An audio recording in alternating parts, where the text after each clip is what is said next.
Hope की उम्मीद करता आप सब अच्छे होंगे, पढ़ रहे होंगे और मजे ले रहे होंगे ये क्वारंटाइन के डेज के। तो गाइस हमने स्टार्ट किया chapter number 1 solid state paper 1 का, आप सब जानते हो। और उसमें हम पढ़ रहे थे लास्ट टॉपिक, लास्ट एपिसोड आपने देखा होगा तो उसमें हमने यूनिट सेल और उसके टाइप्स देखे। तो आपने देखा होगा कि यूनिट सेल क्या होता है ना, उसके टाइप्स देखे हमने, पढ़े, उसको समझा होगा, उसको लिखा होगा। आज उसी का आगे हम पढ़ने वाले, पर एक बार एक क्या लेते हैं, वो यूनिट सेल यानी क्या है ना। और इसमें यूनिट सेल अगर आप 3 डायमेंशनल अरेंजमेंट करते हो एटम, आयंस और मॉलिक्यूल्स की, अभी ये एटम कंसिडर करना, हॉलो सर्कल मत कंसिडर करना।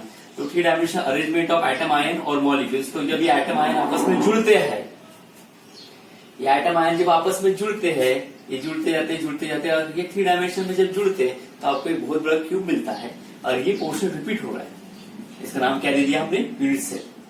ये आपका पोर्शन, ये निकाला मैंने बाहर, ये आपका एटम, क्या, और इसको फिर हमने जूम करके देखा तो इसका स्ट्रक्चर कैसे मिला, क्यूब कैसा मिला।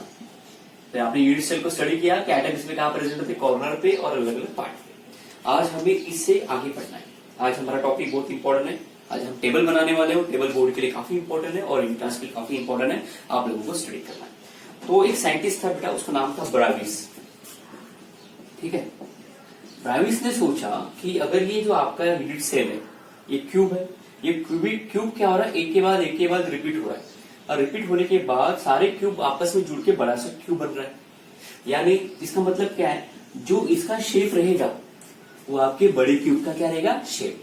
अगर इसका शेप चेंज हुआ तो यहाँ पे सारे क्यूब की शेप क्या होगी, चेंज होंगे, और आपकी एक क्यूब का क्या हो जाएगा, शेप चेंज हो जाएगा। तो यानी आपकी क्रिस्टल लैटिस, हमारा क्रिस्टल लैटिस है जिस क्यूब बना हुआ है एटम, आयन, मॉलिक्यूल्स के रिपीटेशन से।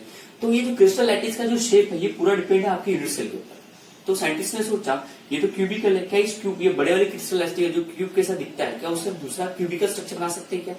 तो आपने बचपन में पढ़ा होगा मेंशुरेशन। मेंशुरेशन में आपने पढ़ा है रेक्टेंगल, स्क्वायर, ट्रेपेजियम, काइट्स और उसके अलावा बहुत सारे, आपने से 7 आपने स्टडी किए होंगे। क्वाड्रिलेटरल में, क्वाड्रिलेटरल मेकिंग ऑफ क्वाड्रिलेटरल 7 पढ़े होंगे। तो सिमिलरली इस ब्राविस ने मैथमेटिक्स का यूज करके इसे देखा कि यूनिट सेल का स्ट्रक्चर पूरा क्यूब से रिलेट करता है। जो यूनिट सेल का शेप रहेगा वो क्या रहेगा, क्यूब, बिकॉज ये क्यूब यहाँ रिपीट हो रहा है हर एक के बाद, और वो पूरा बना रहा है। तो क्यों ना हम इसका शेप चेंज करें, और इसका शेप चेंज करेंगे तो ये यहाँ पे आएगा, चेंज हुआ शेप, फिर ये भी चेंज हुआ, ये भी चेंज हुआ, सारे चेंज हो गए, तो आपका एंटायर क्रिस्टल लैटिस का क्या होगा, शेप चेंज होगा। और चेंज होगा तो आपको अलग अलग क्या मिल सकते हैं, क्रिस्टल लैटिस, बड़े बड़े अलग अलग डिफरेंट टाइप के आपको क्या मिल सकते हैं, क्यूब। तो जैसे मेंशुरेशन में हमें 7 डिफरेंट टाइप के हमने पैरेललोग्राम पढ़े हैं, वैसे हमें क्या मिले 7 टाइप्स ऑफ डिफरेंट क्रिस्टल। किसने बनाया था इसको, ब्राविस ने। तो आज हमारा टेबल है क्रिस्टल सिस्टम का, पूरा टेबल है, आपको ड्रॉ करना है। तो लिखिए हेडिंग 7 टाइप्स ऑफ क्रिस्टल। ये बोर्ड में आता है एमसीक्यू के लिए, आपको अच्छे से करना है इसे। तो आप कैसे करेंगे, हेडिंग लिख देंगे हैशटैग 7 टाइप्स ऑफ क्रिस्टल, या अगर ये आपको नहीं लिखना हेडिंग तो you can change heading, you can write crystal lattice system, दोनों में से एक लिखिए। अब आपने, मैंने बोला कि पूरा जो बड़े क्यूब का जो शेप है, ये 3 डायमेंशन जो बड़े क्यूब का शेप है, ये किसके ऊपर डिपेंड है, इसके अंदर जो यूनिट सेल रिपीट होगा उसके ऊपर डिपेंड है। तो साइंटिस्ट ने बोला कि चलो यूनिट सेल का पहले शेप चेंज करते हैं। तो यूनिट सेल का शेप चेंज करने के लिए आपको कुछ यूज करना पड़ेगा, आपको यूज करना पड़ेगा कुछ पैरामीटर जो क्या करेगा, यूनिट सेल को शेप चेंज करने में मदद करेगा। तो देखो उन्होंने, ये मैं ले रहा हूं छोटा सा यूनिट सेल, ये आपका छोटा सा यूनिट सेल है, इसमें देखो कॉर्नर है, इस कॉर्नर पे क्या है, एटम, इस कॉर्नर पे क्या है, एटम। मैं इसको भी क्या करता हूँ, मैं ये एटम एटम है, एटम एटम एटम एटम, ये मैं पीछे वाला ड्रॉ करता हूँ, पीछे वाला। तो देखो ये कॉर्नर पे एटम है, तो एटम कैसा होता है, स्फेरिकल, ये कॉर्नर, ठीक है, ये जुड़ा है दूसरे कॉर्नर से, दूसरे कॉर्नर पे भी एक एटम है। फिर उसके नीचे देखो बैक साइड, नीचे एक एटम है, इसके ऊपर देखो ये एटम है, और ये पीछे वाला हिस्सा, ठीक है। अब सामने वाला हिस्सा मैं ड्रॉ कर रहा हूँ, सामने वाला हिस्से के लिए मैं पेन चेंज कर रहा हूँ। देखो ये आपका सामने वाला हिस्सा, यहाँ पे एक एटम होगा, यहाँ एक एटम होगा, यहाँ एक एटम होगा, यहाँ एक एटम होगा, और ये आपस में जुड़ेगी, ये इस टाइप से जुड़ रहा है, ये यूनिट सेल, ठीक है। तो हर कॉर्नर का एटम। तो यहाँ पे देखो ये आपका जो एटम है ये कैसा है, स्पेरिकली शेप। ये जो आपने लाइन ड्रॉ की है, सर्कल के सेंटर से ड्रॉ किया है क्या, नहीं, एज से। तो उन्होंने बोल दिया कि ये जो लाइन जुड़ रही है दो एटम को, तो हम इसको बोल देते हैं एज से हमने ये लाइन ड्रॉ की है। यानी पता है ना एज क्या होता है, ये होता है एज। अगर सेंटर से ड्रॉ किया तो सेंटर ऑफ द स्फीयर कहाँ रहता, पर हमने एज ऑफ द स्फीयर और सर्कल लिया है, तो हम इसको बोलेंगे एज। अरे हमें लेंथ बता रही है तो हम इसको बोलेंगे एज लेंथ। तो हमें अगर इसका शेप चेंज करना है तो हमें एज लेंथ को कभी कम करना पड़ेगा, कभी ज्यादा करना पड़ेगा। ठीक है, तो ये इन्होंने एज लेंथ डिसाइड किया, ये भी एज लेंथ है, ये भी क्या है एज लेंथ है, ये सारे एज लेंथ है और उन्होंने 3 एज लेंथ डिसाइड किए कि आपको एज लेंथ लेना पड़ेगा ए बी सी। ठीक है, ये एज लेंथ हो गए जिसका आप यूज करके छोटा कर सकते हो, बड़ा कर सकते हो। छोटा बड़ा अगर ये एज लेंथ कम किया तो सारे आइटम पास पास आ जाएंगे, इसका शेप क्या हो जाएगा चेंज, है ना। अब इन्होंने बोला देखो ये एंगल बन रहा है, ये एज लेंथ और ये एज लेंथ के बीच में क्या बन रहा है एंगल, तो इसको हम बोल देंगे अल्फा। इधर देखो पीछे बन रहा है, इसको क्या बोल देंगे बीटा। ठीक है ना, और देखो एक इधर बन रहा है, इधर भी क्या बन रहा है गामा, तो हम यहाँ पे लेंगे एज एंगल। एज लेंथ का यूज करके जो एंगल बनता है उसको क्या बोलते हैं एज एंगल। एज एंगल लेंगे अल्फा बीटा गामा। तो आपको पता है एंगल 90 होता है, 60 होता है, 30 होता है, 120, 180 एंड 360 होता है, तो शेप भी चेंज होते हैं। तो साइंटिस्ट ने बोला कि हम ये एज लेंथ को छोटा कम ज्यादा करते हैं और एंगल को चेंज करते हैं, तो हमें ये जो हमारा यूनिट सेल का शेप चेंज होगा, यूनिट सेल का अगर शेप चेंज हुआ तो बाकी चीजों का भी क्या होगा, हमारे बड़े क्रिस्टल का भी शेप क्या होगा चेंज होगा। तो आइए ड्रॉ करते हैं line. So guys make it table. आपको 3 लाइन मारना है कॉपी में, अपने कॉपी में लाइन मारो और कहीं मत मारो। पहली लाइन मारेगा ऐसी, दूसरी ऐसी, तीसरी ऐसी। ठीक है, पहले लाइन यहाँ पे लिखोगे क्रिस्टल सिस्टम। आप अलग अलग क्रिस्टल सिस्टम बना रहे हो, किसका यूज करके यूनिट सेल। आपका यूनिट सेल अगर चेंज हो गया तो आपके पूरे एंटायर क्रिस्टल का शेप क्या होगा चेंज होगा। तो क्रिस्टल सिस्टम आप बना रहे हो by using unit cell with the help of crystal system. Unit cell के आप क्या कर रहे हो, एज लेंथ आप क्या कर रहे हो चेंज कर रहे हो, और एज एंगल। आपको पता ना आपका यूनिट सेल कैसा है, ऐसा छोटा सा यूनिट सेल है। तो अगर इसको जूम कर दो देखो ऐसा ये कॉर्नर पे क्या है एटम, ये कॉर्नर पे क्या है एटम। तो जब 2 स्फीयर के एज से अगर आप लाइन जोड़ते हो उसको बोलते हैं एज लेंथ। इसको ए, ये बी है ना, ये बी आ जाएगा और इसके इधर ले लेते हैं सी। इसके बीच में एंगल बनेगा अल्फा बीटा गामा। तो ये ए बी सी और अल्फा बीटा गामा अगर आपको पता है तो आपको इसका शेप पता चल जाएगा। यानी ये हमारे क्या है पैरामीटर है, पैरामीटर ऑफ यूनिट सेल बोल सकते हो।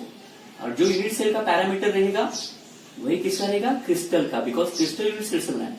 तो बोर्ड में 1 मार्क का क्वेश्चन आता है what are the parameter of unit cell, what are the parameter of unit cell. तो आपको बताना है यूनिट सेल के 2 पैरामीटर है, एक है एज लेंथ एबीसी लिखना है पूरा, दूसरा क्या है edge angle alpha beta gamma. ठीक है, आइए गाइस बनाते हैं हम इसका यूज करके। तो साइंटिस्ट ने यूनिट सेल चेंज किया तो क्रिस्टल का शेप चेंज हो गया।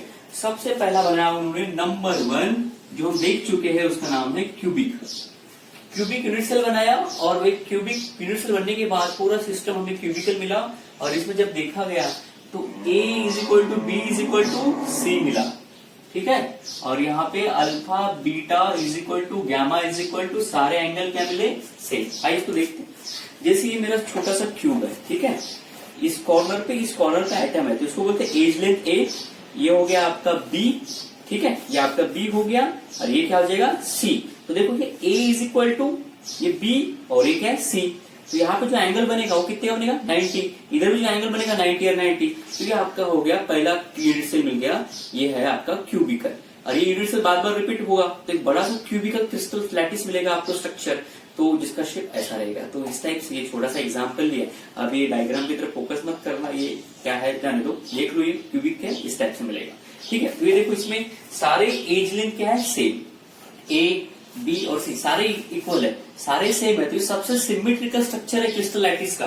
तो कभी कभी बोर्ड में आता है कि सबसे सिमेट्रिकल कौन सा क्रिस्टलाइटिस है, उसका नाम क्या है क्यूब। तो बोर्ड में लिखे रहना बोर्ड के लिए, ठीक है ना। एमसीक्यू में सबसे सिमेट्रिकल क्रिस्टलाइटिस है आपका सिमेट्रिकल क्रिस्टलाइटिस। ठीक है, मैं बस इतना लिख रहा हूं। अब दूसरा चलते हैं, दूसरा बनाया उन्होंने, उसका नाम है टेट्रागोनल।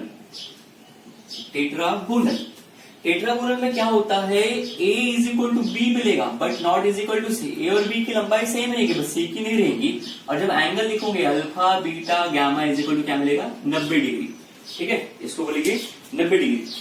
तो इसके लिए हमारे पास अगर आप देखना चाहे तो ये देखिए, ये मेरे घर पे एलईडी पैरासिक्स एलईडी बल्ब है, ये हमने देखा लाया था। ओके ऑलराइट, आप इसको बोल दो एज लेंथ A, ये क्या हो जाएगा B। तो देखो A की लेंथ और B की लेंथ क्या है सेम, यानी बॉटम आपका सेम है। वर्टिकल देखो बढ़ गया C इज नॉट सेम।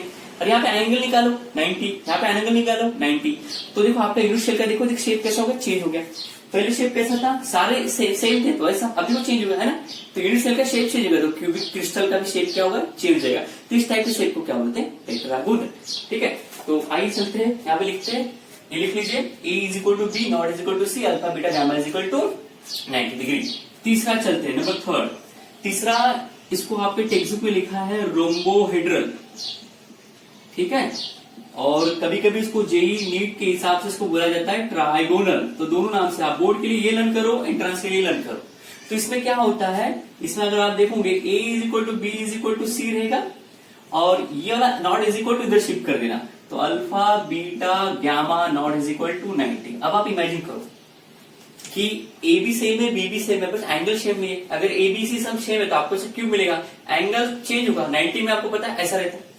अगर a is equal to B is equal to C है तो आपको ऐसा मिलेगा, है ना, एंगल भी 90 है, पर एंगल चेंज होगा तो ये इसको आपको चेंज करना पड़ेगा। यानी पहले ऐसा क्यूब था, इमेजिन करो, फिर एंगल चेंज करो तो ये थोड़ा ऐसा हो जाएगा, है ना, पैरालोग्राम जैसा। पैरालोग्राम देखा होगा या ट्रापेजियम देखा होगा, उस टाइप से हो जाएगा, ऐसा चेंज हो जाएगा, थोड़ा सा ऐसा रहेगा आपका क्यूब। तो ये नीचे का बेस और ये ऊपर का बेस टाइप से रहेगा, तो आपको लर्न करना है। इसके बाद चलते हैं नंबर 4, उसका नाम है that is called as orthorhombic. Orthorhombic के लिए घर पे है आपका मैच बॉक्स। मैच बॉक्स देखा है, उस टाइप का आपका यूनिट सेल दिखेगा, और वैसे यूनिट सेल रिपीट होंगे तो आपका क्या मिल जाएगा, क्यूब। देखिए मैच बॉक्स दिख रहा है, मैचिस की तीली, दिस इज कॉल्ड योर ए। देखो कितना बड़ा है, ये आपका इधर का बी कितना छोटा है, और ये आपका सी। तो देखो ए की लंबाई, बी की लंबाई और सी की लंबाई सेम है क्या, नहीं, पर एंगल कितना है यहाँ पे 90। तो ये आपको मिल जाएगा, ये मिलेगा आपको एक नया शेप ऑर्थोरोम्बिक। तो ऑर्थोरोम्बिक में देख लो, इसमें ये आपका ए बी और ये ऊपर वाला सी क्या है, सेम नहीं है, तो आप लिखो A not is equal to B not is equal to C, but all angle are equal. ठीक है ना, ऑल एंगल आर इक्वल, सारे एंगल इक्वल है, यहाँ पे भी 90, यहाँ पे भी 90, सब जगह 90 बनेगा। तो ऑर्थोरोम्बिक आपका चौथा है, मैच बॉक्स है, कॉपी करो इसे। सो हमारे 4 हो गए, ये 4 के लिए आपने लिख लिया होगा पहले, अब मैंने इसको थोड़ा कॉम्प्रेस कर दिया थोड़ा जगह बनाने के लिए। आज चलेंगे पांचवा, ये है आपका मोनोक्लिनिक। मोनोक्लिनिक में गाइस कैसा होता है, ये सेम रहेगा, A not is equal to B not is equal to C, पर यहाँ पे 2 एंगल सेम रहेंगे और एक नहीं रहेगा। यहाँ पे अल्फा और गामा, अल्फा और गामा इज इक्वल टू 90 पाया गया, बीटा नाइट इज इक्वल टू 90। अब आप इमेजिन करो कैसा होगा वो क्यूब, जिसमें ए की लेंथ, बी की लेंथ और सी की लेंथ सेम नहीं है, एंगल भी चेंज है, 2 सेम नहीं है, कैसा होगा इमेजिन करो। ठीक है, एग्जांपल आप मुझे कमेंट बॉक्स में दे सकते हो कि सर घर पे हमारा इस टाइप का है क्या अवेलेबल, क्रिस्टल क्यूब यूनिट से चेक करो। ठीक है, उसके बाद है this is called as a triclinic, इसको भी लर्न करना है। ट्राइक्लिनिक जैसे ये आपका क्यूबिक सबसे सिमेट्रिकल क्रिस्टल लैटिस है, तो उसका अपोजिट सबसे अनसिमेट्रिकल क्रिस्टल लैटिस है। इसको छोटा हल्का सा भी अगर आपने रूम टेम्परेचर से थोड़ा ज्यादा हीट कर दिया 100 डिग्री पे, तो ये पूरा क्या हो जाएगा, डिस्ट्रॉय। ये 100 डिग्री पे भी क्या हो जाएगा, सर्वाइव कर लेगा। ठीक है ना, ये 100 डिग्री के अंदर कोलैप्स हो जाएगा। तो जो रूम बहुत जल्दी डिस्ट्रॉय होता है कम टेम्परेचर पे, वो अनसिमेट्रिकल होता है, और ये सर्वाइव कर लेगा बिकॉज सिमेट्रिकल है। तो अनसिमेट्रिकल बहुत ही, ये आपका सबसे वीकेस्ट अनसिमेट्रिकल है, तो इसको लिख लेना आप लोग। एमसीक्यू में आता है which of the following crystal are most unsymmetrical, तो आपका ये रहेगा ये वाला, तो इसको आप लिख लेना। ठीक है, यहाँ पे जगह नहीं तो मैं यहाँ पे लिख देता हूँ। ये आपका अनसिमेट्रिकल नंबर 6वां ट्राइक्लिनिक। ट्राइक्लिनिक में क्या होता है, A not is equal to B not is equal to C. यहाँ पे आपको अल्फा बीटा का एंगल सेम नहीं मिलेगा, बीटा गामा का एंगल सेम नहीं मिलेगा, और वो not is equal to 90। Alpha beta gamma not is equal to 90, वो हेच नहीं रहेंगे। ठीक है, उसके बाद है हमारा 7वां दैट इज लास्ट, इसका नाम है हेक्सागोनल। हेक्सागोनल बोर्ड एमसीक्यू में आ चुका, 2017 में आया था। इसका क्या दिया था, A is equal to B not is equal to C, कहने की मैच वजह से A is equal to B not is equal to C. पर यहाँ पे आपको क्या मिलेगा, अल्फा और बीटा का एंगल 90 मिलेगा, गामा का एंगल 120 डिग्री इस टाइप से मिलेगा। इमेजिन करो कैसा होगा हेक्सागोनल, कैसा होगा, can you draw hexagonal. Hexagonal यानी 6 होना चाहिए, है ना, ये 6 इस टाइप से जुड़ा, ये जुड़ेगा टक टक टक टक टक जुड़ेगा, ऐसा मिलेगा हेक्सागोनल। इसमें आपको ए डी क्या मिलेगा सेम, पर ये जो सी की लेंथ है वो नहीं मिलेगी। यहाँ पे 2 एंगल आपको सेम मिलेंगे, अल्फा बीटा गामा, और बाकी वाला 120। इस टाइप से आपको लर्न करना है। तो बोर्ड में आपको एमसीक्यू दिया रहता है, ठीक है, बोर्ड में एमसीक्यू दिया रहेगा आपको, ये और ये दिया रहेगा। किसी भी किसका भी ये वाला दिया रहेगा, ये वाला दिया रहेगा, बोलेंगे पहचानो कौन सा क्रिस्टल है, ठीक है ना।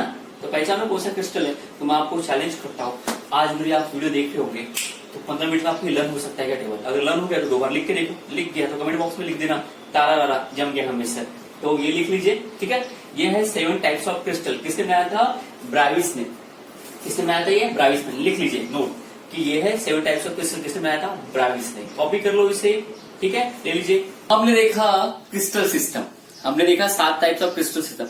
यानी एक यूनिट सेल से आप अगर चेंज कर दोगे उसका शेप तो पूरा इंटायर क्रिस्टल का शेप चेंज होता है। तो हमने ऐसे 7 देखा है। तो अगर आप घर पे कभी अगर आप घर बनाते हो तो अगर आपके रूम अगर सिमेट्रिकल है नीचे तो आपकी बिल्डिंग भी सिमेट्रिकल नजर आएंगी। और आपने देखा होगा कुछ लोग ऐसे अलग अलग टाइप के बिल्डिंग्स बनाते हैं कि सारा खेल उनके अरेंजमेंट का है, यूनिट सेल का है, उनके रूम्स का है। तो इस टाइप से ब्राविस ने क्या किया था? ब्राविस एक मैथमेटिक्स था, मैथमेटिशियन होने के बाद भी उसने केमिस्ट्री में इंटरेस्ट लिया और देखो 7 टाइप्स ऑफ क्रिस्टल बनाया। तो हमारा साइंस कोलैबोरेशन है, मैथ्स, केमिस्ट्री, बायोलॉजी सबका इक्वली कंट्रीब्यूशन है। ये साथ में मिलकर साइंस बनाते हैं। तो देखो किसी का भी कम ज्यादा रोल नहीं है यहाँ पे। तो केमिस्ट्री पढ़ने के लिए मैथमेटिक्स भी होना जरूरी है समटाइम, तो आपको मैथ्स आना चाहिए। तो जैसे ब्राविस ने पूरा यूनिट सेल चेंज किया। तो बोर्ड में क्वेश्चन आता है, बोर्ड में क्वेश्चन आएगा 1 मार्क के लिए कि व्हाट आर द पैरामीटर, ऐसा कौन सा पैरामीटर है क्रिस्टल का, क्रिस्टल लैटिस या क्रिस्टल का या यूनिट सेल का। क्रिस्टल लैटिस लिखो या और यूनिट सेल का, जिसके कारण पूरा स्ट्रक्चर चेंज कर देते हो। तो आपको बताना है कि इसके 2 पैरामीटर है। पैरामीटर ऑफ, ठीक है, crystal lattice are, parameter of crystal lattice are, ठीक है, आर। नंबर 1 एज लेंथ, भूलना नहीं, लंबाई आप कम ज्यादा कर दो। Number 2 edge angle, alpha beta gamma, ठीक है ना। इसके कारण आप पूरा चेंज कर सकते हो स्ट्रक्चर। तो ये बोर्ड में 1 मार्क के लिए, ठीक है। कभी कभी एमसीक्यू में आता है कि ब्राविस ने टोटल कितने क्रिस्टल सिस्टम बनाया, तो कितने बनाया उसने? 7, ठीक है। फिर ब्राविस यहाँ पे नहीं रुका, ब्राविस फिर जितने टाइप्स ऑफ क्रिस्टल मिले, क्यूबिक से लेके हेक्सागोनल, ये बड़े इंटायर क्रिस्टल मिले, तो इसमें एफसीसी बीसीसी कौन शो करता है वो निकाला। तो ऐसा पता गया कि साथ में कुछ एफसीसी बीसीसी, कुछ तो क्रिस्टल एफसीसी बीसीसी भी शो कर रहे, कुछ तीनों शो कर रहे। तो इनका सम किया तो ऐसे 7 हमें मिले बीसीसी एफसीसी शो करने वाले। हमारे वैसे 7 हमारे क्रिस्टल है, इस 7 में एफसीसी बीसीसी कितने शो कर दे, उनका सम लिया। तो ब्राविस ने क्या किया? 7 क्रिस्टल लैटिस बनाया, 7 क्रिस्टल सिस्टम बनाया जो हमने देखा है। और इसमें एफसीसी बीसीसी कितने हैं शो करते हैं, ऐसे 7 मिले हमें, 7 स्ट्रक्चर मिले एफसीसी बीसीसी शो करने वाले। तो इसमें टोटल बताया कि 14 हमारे क्रिस्टल के टाइप्स बन सकते हैं, क्रिस्टल सिस्टम के टाइप्स। देखो 7 क्रिस्टल सिस्टम आपने देख लिया, पर उसमें एफसीसी बीसीसी के स्ट्रक्चर होंगे तो वो भी इसने ऐड कर दिया। तो ऐसे 14 क्रिस्टल सिस्टम बन सकते हैं। समटाइम इस क्रिस्टल सिस्टम को उन्होंने बोला है, देखो जेडब्ल्यू के पॉइंट ऑफ व्यू ऐसा बोलता है कि ब्राविस एक मैथमेटिक्स था, इसका नाम था अगस्त ब्राविस ने क्या किया है? 14 डिफरेंट वे आपके क्रिस्टल लैटिस को अरेंज किया है। तो 7 आपने देखा है और 7 इतने एफसीसी बीसीसी, बस वही आ रहा है। तो एमसीक्यू लिखना, ब्राविस ने टोटल कितने किए बोला ना, यूनिट सेल का अरेंजमेंट या क्रिस्टल का अरेंजमेंट, यूनिट सेल ही क्रिस्टल को रिप्रेजेंट करता है, तो बताना 14। तो 14 डिफरेंट टाइप से इसने क्रिस्टल सिस्टम का अरेंजमेंट किया है। 7 मेजर है ना, और उसमें एसएससी बीसीसी वाले भी ऐड कर दिए। तो ये एमसीक्यू के लिए आपको लिखना है, ठीक है ना। आपको ज्यादा दिमाग पे प्रेशर नहीं देना है, बस 14 ये एमसीक्यू के लिए कि ब्राविस ने टोटल कितने अरेंजमेंट किए थे, अलग अलग अरेंजमेंट ऑफ पॉइंट भी हो सकते हो, अरेंजमेंट ऑफ यूनिट सेल भी हो सकते हो। तो कितने 14 डिफरेंट वे से किए थे, ठीक है ना। तो ये आज के एपिसोड में इतना ही है। आपके लिए टेबल लर्न करना जरूरी है। अगर लर्न हो जाएगा तो आप मुझे बोल दें कि यस, कमेंट बॉक्स में लिख दें कि यस वी डन, सब हमें समझ गया है। और कुछ कहना चाहता हूँ, कभी कभी वीडियो में क्या होता है, फैन ऑन रहता है वीडियो शूट करते वक्त, तो फैन का आवाज रहेगा। मैं जहाँ रहता हूँ वहाँ पे बहुत सारी चिड़िया आके बैठती है, उनका आवाज रहेगा। और कभी कभी हो सकता है कि गाय जा रही है तो वो पीछे से सुर लगा दे। कभी कभी हो सकता है कि म्यूजिक सिस्टम बज रहा हो तो उसका भी आवाज आ रहा होगा। तो इसके लिए मुझे खेद है और आई होप कि ये सब मैटर नहीं करता होगा आपको सिर्फ मैटर कर रहा है कि आप जो पढ़ रहे हो आपको समझ रहा है कि नहीं समझ रहा है। अगर नहीं समझ रहा होगा तो आप मुझे कमेंट बॉक्स में बता सकते हैं, सर प्लीज इस पॉइंट पे आप मुझे डाउट क्लियरिंग सेशन एक रख दो। हम एक वीडियो बनाएंगे डाउट के लिए, ठीक है। तब तक अपना ध्यान रखिए, पढ़ते रहिए, मिलते हैं नेक्स्ट वीडियो में। Thank you.